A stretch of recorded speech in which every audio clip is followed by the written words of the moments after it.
All right, hey everyone, welcome back. So you wanted to get into the nitty-gritty of Amazon's success, right? Well, today we're diving deep into the Bezos letters to uncover those secrets. Oh, yeah. But we're not stopping there. Uh-huh. We're going to look at these letters through the lens of entrepreneur Alex Hormozi, who's someone who's actually put these principles into practice and built his own incredible businesses. Awesome. And get this, it's not just about business strategy. Okay. This is about a whole new way of thinking, one that you can apply to any goal you have. I think what's really fascinating about the Bezos letters is that it doesn't just tell you what to do, it's more like a philosophy. Right. It's a way to approach challenges and opportunities. Yeah. So it's applicable to pretty much any aspect of life, not just business. That's so true. Yeah. And the source actually breaks down Bezos' strategies into 4 pillars that sound super simple at first, like deceptively simple. But they're crazy powerful. Yeah. So he's all about testing and experimenting, that laser focus on the customer that Amazon's known for, playing the long game and making decisions fast. Right. But here's what I find most interesting. Bezos embraces risk and mistakes. Most of us, we try to avoid failure at all costs. Oh. But he sees it as like essential. Yeah, well, in a rapidly changing market, especially one like Amazon operates in, the biggest risk is not taking any risks. Oh, interesting. You know, if you're not experimenting and pushing boundaries, you're going to get left behind. Right, you stagnate. Exactly, and that's where this idea iterative development comes in. Bezos is all about constantly testing, learning, and adapting. Yeah. Just look at Amazon Prime. I mean, that was a crazy idea at the time, but they kept refining it based on customer feedback and data until it became this massive success. Yeah, they weren't afraid to put something out there, see how it did, and then keep tweaking it, right? Exactly. It's like that fail fast, learn faster philosophy. Exactly. But how does that tie in with the long-term thinking that Bezos is so famous for? Well, Bezos is willing to make those short-term sacrifices to reap those long-term rewards. Oh, yeah. And that's where compounding returns comes in. Yeah.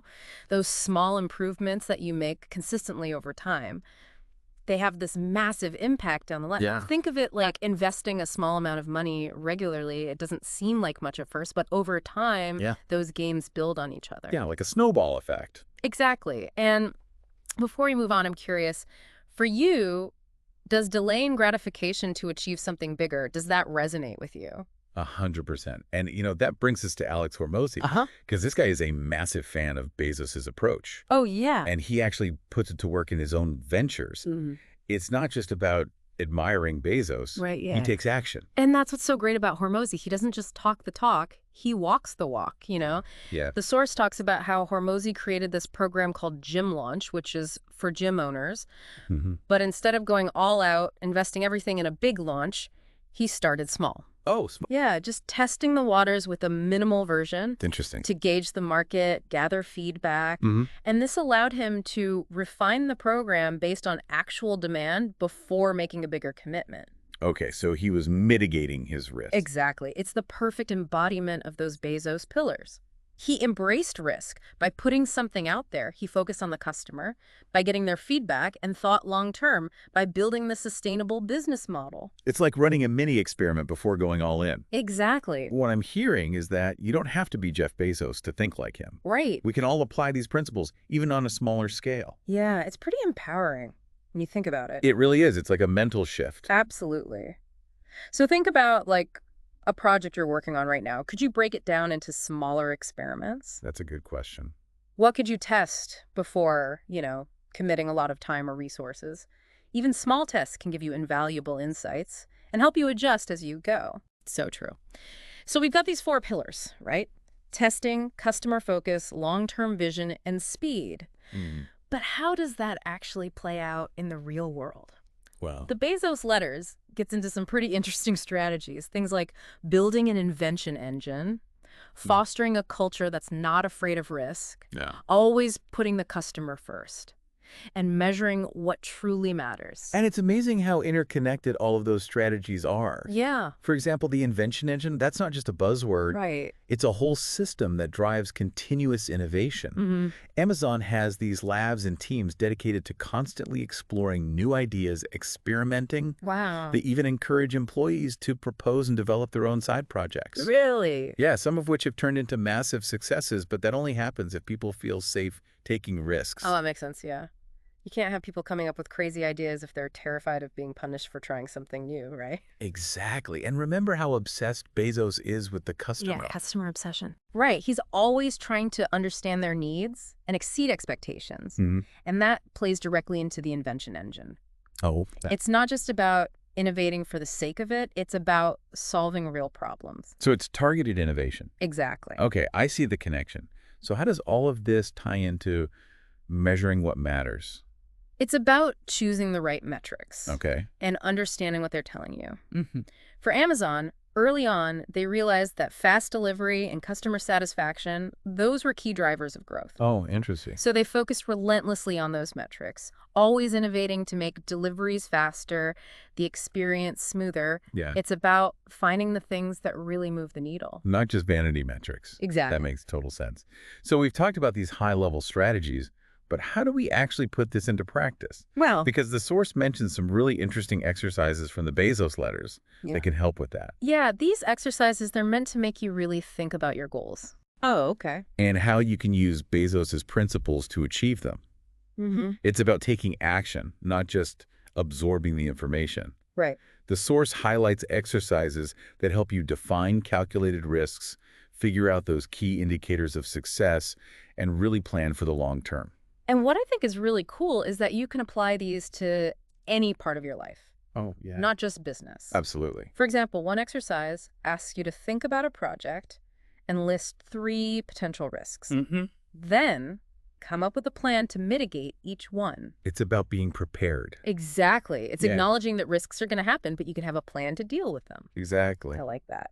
And then there's another exercise that focuses on identifying one key metric that really shows your progress towards a goal. Oh, yeah. It could be anything, like tracking how many hours you spend on a skill each week, Right. or maybe measuring the conversion rate of a marketing campaign. You got it. So instead of getting overwhelmed by all these different data points, you're choosing the 1 or 2 things that really matter. Exactly. Much more manageable. Right.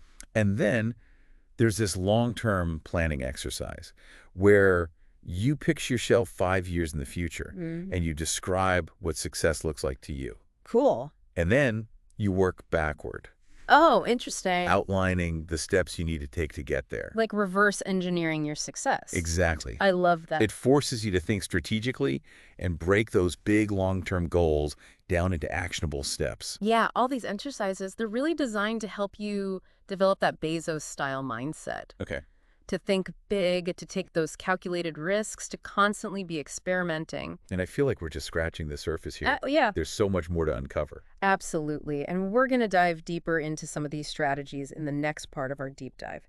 We'll look at how Amazon uses them to achieve their goals and how you can apply them to your own life. Okay, so we've kind of laid the groundwork, talked about Bezos's philosophy, but I'm really curious to see how those principles actually play out, like in action. Yeah. The source mentions this invention engine thing. So it's pretty intriguing. It is. It's a perfect example of how Bezos is all about constant innovation, right? It's not about relying on one brilliant idea. Right. It's about creating a whole system that generates new ideas all the time. Yeah. Like, think about it. Amazon has actual labs and teams whose whole job is to explore new technologies, new ideas, just constantly experimenting. It's like they've just accepted that not every experiment is going to be a huge success, but the process itself is valuable. Exactly. Right. Take the Fire Phone. Yeah. Huge flop, commercially at least. Right. But they learned so much from it. Yeah. They took those lessons and applied them to other areas of the business. Interesting. The key is to make it okay to fail, to see failure as a stepping stone. Oh, I like that. So it's not about having a few eureka moments and that's it. Right. It's about building that system that just churns out new ideas. Exactly. Like, did you know Bezos actually encourages employees to come up with their own side projects? Really? Yeah. Wow. That's cool. And some of those have become, like, major successes for Amazon. No way. Like what? The Echo. The Echo. Started as an employee side project. That's so cool. But wouldn't all that freedom, like, lead to chaos? Well, that's where, remember we talked about that laser focus on the customer? Yeah, customer obsession. Right. So they're not just coming up with random ideas. They're constantly thinking, what problems do our customers have? Yeah, How can we solve those problems in a way that nobody else can? that makes sense. Yeah. So the customer is at the heart of that invention engine thing. Absolutely. It's not just about innovating to be innovative. It's about, like you said, solving problems, making people's lives better. Right. And that customer-centric approach, it's in everything Amazon does. From how they develop products to logistics to their customer service. Right. They're obsessed with exceeding customer expectations, creating a really smooth, even delightful experience. You know that quote, that Bezos quote, "Your margin is my opportunity"? Oh, yeah. That's kind of a bold statement, isn't it? It is. He's basically saying, I'm not worried about competitors undercutting me on price, right? Because I know that focusing on the customer will win in the end. Exactly. And that confidence, it comes from really understanding their customers and believing that innovation creates value over the long term. I see it. All these pieces we've been talking about, they're all connected. They are? Risk-taking, customer focus, that long-term thinking, it all builds this powerful engine for growth. And there's one more really important piece that ties it all together. Okay, what's that? Measuring what matters. Oh, right. So we're not just, like, tracking every single little thing. No. Okay. It's about finding the metrics that really tell you how the business is doing, and then focusing on improving those. For Amazon, they figured out early on that speed of delivery and customer satisfaction, those were key. Oh, interesting. So they invested heavily in building their logistics network, optimizing their customer service. I got to say, as a customer, I appreciate getting my stuff in a day or two. Right. And their return process is pretty painless. That's exactly what they're going for. They want to make it so good, you'll keep coming back. Okay. It's all starting to click for me now. Yeah. They're always experimenting, innovating, optimizing. Yeah. And the customer is at the center of all of it. Exactly. And the coolest thing is, this isn't just an Amazon thing. Right. These principles, they apply to any business, any project, any goal. That's what I love about this deep dive. It's not just about Amazon's success. It's about how we can use those same ideas to achieve our own goals, whatever they are. Right. We can all learn to think like Bezos, you know. Yeah. Embrace risk, put the customer first, build our own invention engines. Absolutely. And it doesn't have to be some huge thing, right? Right. You can start small, experiment, and build from there. That's a good reminder, like think big, but start small. Exactly. Less intimidating, especially if you're not running a giant company. Yeah. Speaking of starting small, didn't the source mention Alex Hormozi has a really interesting way of launching new products? Oh, yeah, he does. It seems like that ties into what we've been talking about. It totally does. Okay, tell me about it. So he talks about the importance of testing the market before you, like, go all in on a product. He calls it creating an irresistible offer. An irresistible offer. Okay, I'm listening. And he's got some really cool techniques for doing that. All right, now I'm really curious. What's this irresistible offer thing all about?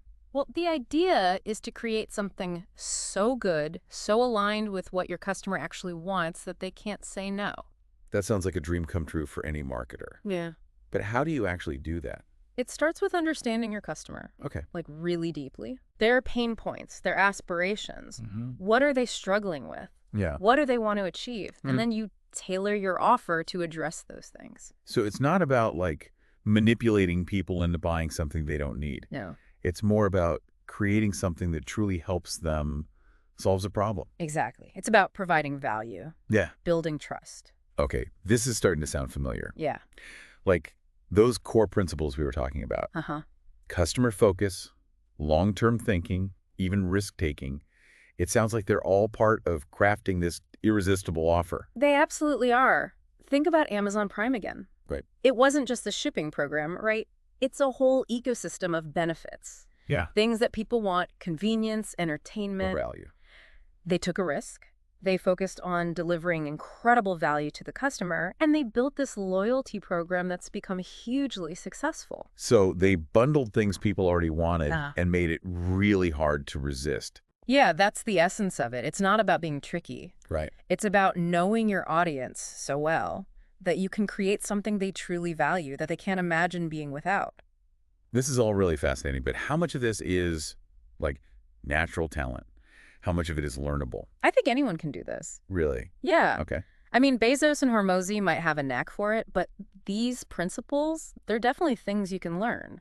So it's more about developing a certain mindset, a way of approaching things. It is. It's about being curious, wanting to experiment, and being obsessed with your customer. I love that. So it's not about being born with it. It's about developing that way of thinking. Exactly. And anyone can do that. Doesn't matter your background or experience. Okay, so how do we start cultivating that Bezos-style mindset? Like, what are some practical things we can do?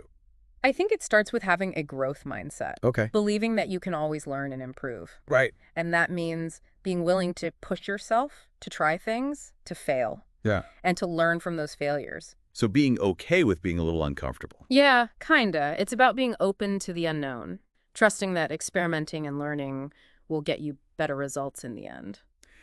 I feel like my brain is already changing. But let's get even more practical. What are some actions we can take, like today, to start thinking and acting more like Bezos? Well, a good place to start is to think about a goal you're working towards and ask yourself, how can I use these principles to get there? Oh, How can I experiment, get feedback, iterate on my approach? so we're not just passively listening. We're Yeah. actively thinking about how to use these ideas. I like that. And remember those exercises we talked about from the Bezos letters? Yeah. Put those into practice. Define your risks, pick your key metrics, create a plan for the long term. Okay. Those are tools that can really help you make these principles actionable. That's helpful. But I have to admit, the whole thinking big thing is still a little intimidating. Yeah. I mean, I'm not trying to build the next Amazon here. You don't have to. Thinking big doesn't have to mean global domination. Right. It can mean pushing your own personal boundaries, Right. setting ambitious goals that challenge you. So thinking bigger than I normally would, Exactly. stretching myself? Yeah. Okay, I can do that. And that's where the magic happens. When you step outside your comfort zone, you open yourself up to possibilities you never even knew existed. It's not about copying Bezos, exactly. Right. It's about adopting his mindset, Yeah. that boldness, that customer focus, that long-term vision. Exactly. It's about taking those principles and applying them to your own life, your own goals. It's all making sense now. It's not about overnight success. It's about making small changes over time Yeah. that add up to something amazing. It's playing the long game, just like Bezos. No, exactly. And hey, who knows, maybe you'll stumble upon your own billion-dollar idea along the way. Speaking of billion-dollar ideas, I'm curious to hear more about Hormozi's irresistible offers. Oh, yeah. There's definitely more to unpack there. There is. And that's exactly what we're going to dive into in the next part of our deep dive. We'll explore Hormozi's strategies for creating offers that are so good, they practically sell themselves. Can't wait. Okay, so let's get into this whole irresistible offer thing. Yeah, let's do it. Alex Hormozi, he's all about this idea, and it fits perfectly with those Bezos principles we've been talking about. I'm ready. It sounds kind of like marketing magic, but I want to know, what's the strategy? Oh, it's way more than just like catchy slogans or discounts. Okay, good. It's about really getting your audience so deep that you can create something they actually see as irresistible. Not about tricks. No manipulation. This is about real value, Gotcha. true alignment. So less about slick sales tactics, more about actually solving a problem for people. Exactly. And remember those Bezos pillars. Yeah. Customer focus, long-term thinking, embracing risk. Those all come into play here. Makes sense. Let's take a real-world example from Amazon. Think about Prime. Right. It wasn't just another discount program. It was a bold move, you know? Yeah. A gamble on how people shop. It totally changed online shopping. Yeah. But was it really, like, irresistible from the start? Think about it. Amazon tapped into what people want. Convenience, speed, value, Right. free 2-day shipping. That was huge back then. And then they added Prime Video, music, all these perks. It became more than just shipping. So they addressed, like, multiple needs at once. Yeah, they were willing to take that risk, and it paid off big time. So it's about understanding what drives people, those deep down needs. Absolutely. Hormozi talks about finding your audience's pain points, the things that bug them, keep them up at night. Right. What are they struggling with? What do they really, really want? And then, boom, your offer speaks directly to that. It's like therapy, but for products. Kind of. But how do you take all that understanding and actually make an offer people can't refuse? Yeah, good question. Think of it this way. An irresistible offer combines real, tangible benefits with stuff that's more, intangible. Okay. So yeah, you got your product features, the stuff it does, but you also add in things like feeling special, like you're part of something, even emotional satisfaction. So it's not just the thing itself, it's the whole experience around it. You got it. Think about a time you bought something, and it was more than just a purchase. It was exciting. Oh, It yes. was the packaging, the customer service, even just looking forward to getting it. Like that feeling of opening a really well-wrapped gift. Right. The presentation makes it even better. Exactly. That's what crafting an irresistible offer is all about. Creating that anticipation, that delight, that feeling of value. This makes a lot of sense. But how do we use this, like, in real life? Let's say I'm working on something new. What are the steps? First thing, know your ideal customer inside and out. What do they need? What do they want? What are they struggling with? Okay. Once you really get that, then you can brainstorm. How do I create something that speaks to that directly? So it's not one size fits all. It's tailored. You got it. And don't be scared to experiment. Try things out, get feedback, adjust based on what you learn.